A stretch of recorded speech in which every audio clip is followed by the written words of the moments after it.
السلام علیکم ورحمۃ اللہ وبرکاتہ۔ سامعین محترم، کل ہم نے جو گزشتہ دن گزر چکا ہے، ہم نے رمضان المبارک کے فضائل اور مسائل کے حوالے سے گفتگو کرنی شروع کی تھی۔ آج چونکہ رمضان المبارک کا مختلف علاقوں میں پہلا دن ہے اور جہاں پر کل پہلا دن ہوگا، ان کو رمضان کے فضائل سے آگاہ کرتے ہوئے میں آپ کو ایک مثال سے اپنے کلام کا آغاز کرنا چاہتا ہوں کہ رمضان کی مثال ایک مہمان جیسی ہے جو کہ سال میں ایک مرتبہ اور 30 دن ہمارے پاس رہتا ہے۔ ایسا ہی سمجھ لیجئے کہ آپ کے گھر میں ایک مہمان آیا، آپ کی خواہش ہوتی ہے کہ آپ اس کی زیادہ سے زیادہ خدمت کریں، اور خاص طور پر ہم مہمان بھی خاص الخاص ہو تو ہمارا دل کرتا ہے کہ ہم اس کی زیادہ سے زیادہ خدمت کریں۔ ایسا تو نہیں ہوتا کہ اگر گھر میں ایک مہمان آئے تو ہم سارا دن سوئے رہیں اور اٹھیں اور اسے ٹائم پر جو ہے ہم کھانا دے دیں، یا ہو سکتا ہے کھانا بھی نہ دیں اور پھر سو جائیں، تو کیا وہ مہمان ہم سے خوش ہوگا؟ نہیں، بالکل ہم سے خوش نہیں ہوگا۔ اسی طرح رمضان المبارک بھی ہمارے ہاں مہمان ہے، اور مہمان کی جس قدر خدمت کرنی چاہیے اور کی جا سکے کرنی چاہیے۔ اب اسی مہمان کے درجے کے حوالے سے کتب معتبرہ کے اندر آتا ہے کہ روزے کے 3 درجے ہیں، یعنی اس مہمان کے 3 درجے ہیں۔ پہلا عوام کا روزہ، نمبر 2 خواص کا روزہ، نمبر 3 اخص الخواص کا روزہ۔ عوام کا روزہ کا مطلب یہ ہے کہ شریعت کے لحاظ سے صبح صادق سے لے کر غروب آفتاب تک قصداً کھانے پینے سے اور جماع سے، یعنی اپنی زوجہ کے پاس یا اپنے شوہر کے پاس جانے سے رک جائے۔ بس وہ اگر یہی کر لے تو اس کے لیے اس کا روزہ جو ہے وہ اللہ کی بارگاہ میں مقبول ہو جاتا ہے۔ نمبر 2 خواص کا روزہ جو ہوتا ہے وہ کھانے پینے اور اجماع سے رکنے کے ساتھ ساتھ جسم کے تمام اعضاء کو برائیوں سے روکنا بھی خواص کا روزہ ہے۔ لیکن جو سب سے خاص الخاص لوگوں کا روزہ، جسے اولیاء کرام اور صوفیاء کرام کا روزہ کہتے ہیں، اس میں ہے کہ اپنے آپ کو تمام تر امور سے روک کر صرف اور صرف اللہ کی ذات کی طرف متوجہ ہونا۔ یہ خاص الخاص لوگوں کا روزہ ہے، یعنی کہ مہمان کو پیور اٹینشن دینا، یہ خاص لوگوں کا روزہ ہے۔ اب آج کی نشست کے اندر آپ کو روزے کے آداب بھی بتاتا چلوں۔ حضرت امام غزالی رحمۃ اللہ علیہ نے احیاء العلوم میں رمضان کے روزے کے 6 آداب کا ذکر کیا ہے۔ نمبر 1 کہ نگاہ کی حفاظت، کہ کسی بے محل جگہ پر نہ پڑے۔ روزہ دار کو چاہیے کہ وہ چیزیں مکروہ ہیں ان سے نگاہوں کو بچائے، وہ چیزیں خدا کی یاد سے غافل کر دیں، ان کو نہ دیکھیں۔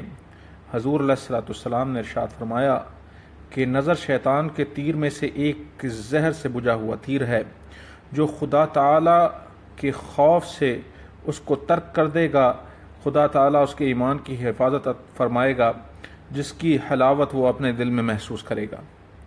نمبر 2 زبان کی حفاظت، یعنی روزہ دار جھوٹ، غیبت، چغلی، لغو، بکواس، بدگوئی، سب و شتم، بد کلامی اور جھگڑے وغیرہ سے بچتا رہے، بلکہ زبان سے کوئی فحش بات یا جہالت کی بات مثلا تمسخر بھی نہ اڑائے۔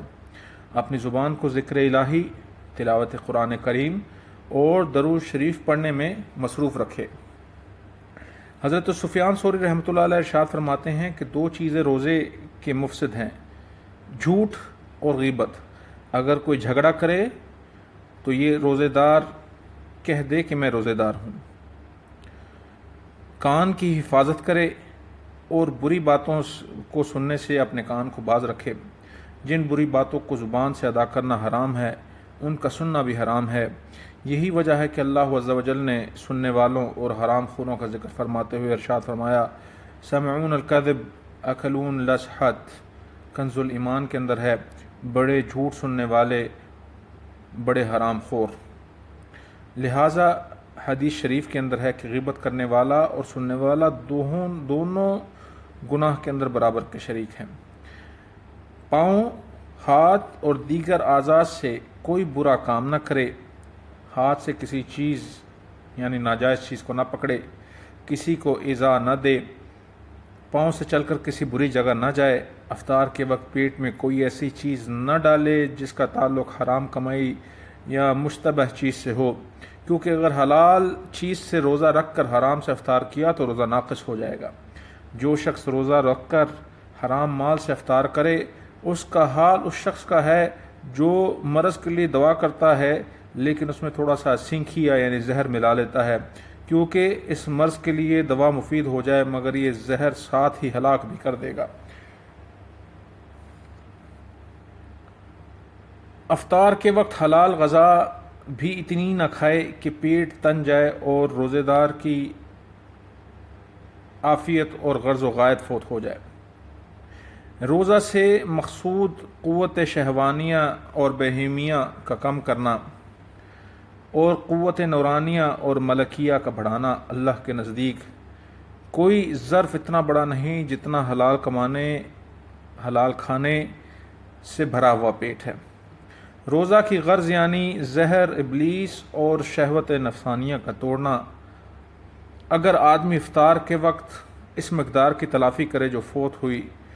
آج لوگوں کی عادت کچھ ایسی ہے کہ عمدہ اشیاء رمضان کے لیے چھوڑتے ہیں اور نفس دن بھر فاقے کے بعد جب ان پر پڑتا ہے تو خوب زیادہ سیر ہو کر کھاتا ہے، تو بجائے قوت شہوانیہ ضعیف ہو جائے وہ بھڑک اٹھتی ہے۔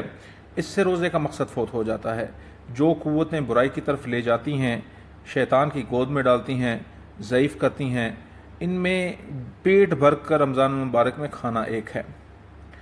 حضرت امام غزالی رحمۃ اللہ علیہ ارشاد فرماتے ہیں کہ مستحب یہ ہے کہ دن کو بہت نہ سوئے تاکہ بھوک اور پیاس کی شدت محسوس نہ ہو، قوتوں کے ضعف ہونے پر آگاہ ہو اور کچھ ضعف افطار کے بعد بھی قائم رہے تاکہ نماز تراویح اور تہجد آسانی سے ادا ہو سکے اور وظائف میں کمی نہ ہو۔ روزہ دار کے دل میں خوف و رجا ہونا چاہیے، وہ خدا عز و جل سے ڈرتا رہے، نہ جانے یہ روزہ قابل قبول ہے یا نہیں۔ اسی طرح ہر عادت کے اختتام پر دل میں خیال کرے کہ مجھ سے کوئی لغزش نہ ہو جائے۔ کتنے ہی قرآن پڑھنے والے ایسے ہیں کہ قرآن ان پر لعنت کرتا ہے۔ روزے دار کو اپنی نیت کی حفاظت کے ساتھ ساتھ اللہ عز و جل سے خائف بھی رہنا چاہیے اور ساتھ ساتھ دعا کرنی چاہیے کہ اللہ سے اپنی رضا حاصل کرے، اس کی رضا حاصل کرے اور اس کی رضا کو اپنا سبب بنا لے۔ اپنے روزے اور عمل پر مغرور نہیں ہونا چاہیے بلکہ افطار کے بعد اللہ عز و جل کا شکریہ ادا کرنا چاہیے کہ اس کو روزہ پورا کرنے کی توفیق ہوئی، ورنہ اگر چاہتا تو روزے کے قابل ہی نہ رہنے دیتا۔ حاضرین محفل، آج کے درس کا اختتام ہم یہیں پر کرتے ہیں۔ امید کرتا ہوں کہ آپ اس کو سنیں گے اور اگلوں کو بھی شیئر کریں گے تاکہ دین جو ہے پھیلے اور ہمیں رمضان المبارک کے صحیح مقاصد کا علم ہو سکے۔ وما توفیق الا باللہ وما علینا الا البلاغ المبین۔ السلام علیکم ورحمۃ اللہ وبرکاتہ۔ سامعین محترم، کل ہم نے جو گزشتہ دن گزر چکا ہے، ہم نے رمضان المبارک کے فضائل اور مسائل کے حوالے سے گفتگو کرنی شروع کی تھی۔ آج چونکہ رمضان المبارک کا مختلف علاقوں میں پہلا دن ہے اور جہاں پر کل پہلا دن ہوگا ان کو رمضان کے فضائل سے آگاہ کرتے ہوئے میں آپ کو ایک مثال سے اپنے کلام کا آغاز کرنا چاہتا ہوں کہ رمضان کی مثال ایک مہمان جیسی ہے جو کہ سال میں ایک مرتبہ اور 30 دن ہمارے پاس رہتا ہے۔ ایسا ہی سمجھ لیجئے کہ آپ کے گھر میں ایک مہمان آیا، آپ کی خواہش ہوتی ہے کہ آپ اس کی زیادہ سے زیادہ خدمت کریں، اور خاص طور پر مہمان بھی خاص الخاص ہو تو ہمارا دل کرتا ہے کہ ہم اس کی زیادہ سے زیادہ خدمت کریں۔ ایسا تو نہیں ہوتا کہ اگر گھر میں ایک مہمان آئے تو ہم سارا دن سوئے رہیں اور اٹھیں اور اسے ٹائم پر جو ہے ہم کھانا دے دیں، یا ہو سکتا ہے کھانا بھی نہ دیں اور پھر سو جائیں، تو کیا وہ مہمان ہم سے خوش ہوگا؟ نہیں، بالکل ہم سے خوش نہیں ہوگا۔ اسی طرح رمضان المبارک بھی ہمارے ہاں مہمان ہے، اور مہمان کی جس قدر خدمت کرنی چاہیے اور کی جا سکے کرنی چاہیے۔ اب اسی مہمان کے درجے کے حوالے سے کتب معتبرہ کے اندر آتا ہے کہ روزے کے 3 درجے ہیں، یعنی اس مہمان کے 3 درجے ہیں۔ پہلا عوام کا روزہ، نمبر 2 خواص کا روزہ، نمبر 3 اخص الخواص کا روزہ۔ عوام کا روزہ کا مطلب یہ ہے کہ شریعت کے لحاظ سے صبح صادق سے لے کر غروب آفتاب تک قصداً کھانے پینے سے اور جماع سے، یعنی اپنی زوجہ کے پاس یا اپنے شوہر کے پاس جانے سے رک جائے، بس وہ اگر یہی کر لے تو اس کے لیے اس کا روزہ جو ہے وہ اللہ کی بارگاہ میں مقبول ہو جاتا ہے۔ نمبر 2 خواص کا روزہ جو ہوتا ہے وہ کھانے پینے اور اجماع سے رکنے کے ساتھ ساتھ جسم کے تمام اعضاء کو برائیوں سے روکنا بھی خواص کا روزہ ہے۔ لیکن جو سب سے خاص الخاص لوگوں کا روزہ، جسے اولیاء کرام اور صوفیاء کرام کا روزہ کہتے ہیں، اس میں ہے کہ اپنے آپ کو تمام تر امور سے روک کر صرف اور صرف اللہ کی ذات کی طرف متوجہ ہونا، یہ خاص الخاص لوگوں کا روزہ ہے۔ یعنی کہ